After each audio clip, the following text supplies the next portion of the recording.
Nalungkot naman ako nito, guys. Yung rosaryuhan ko naputol. Bigay ito ng kaibigan ko, guys.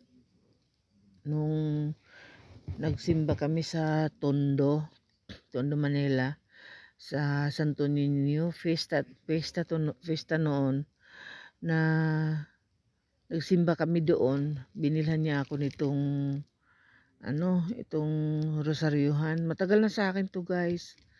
Fiesta ito noon na binili niya sa akin at binigay niya sa akin. Sabi niya, Mami Jem, para sa iyo. Nalungkot ako kasi ito yung ginagamit ko pagka nagro-rosary ako.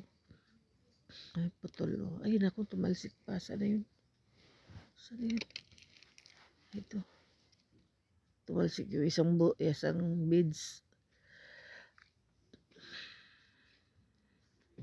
May tali doon ba? Yung tali sa faceplate? Meron? Oh, yung nylon? Nylon. Sige, paano to? Kaya lang kulang na siya ng beads eh. Ito, guys, gawan ko ng paraan ito na maayos ko. Nalungkot ako. Katoliko lang ang makaka-relate nito, guys. Rosaryuhan. Gamit na gamit ito. Kasi lagi ko itong ginagamit habang nagro-rosary ako. Ngayon naputol, oh. Nalungkot naman ako, naputol siya.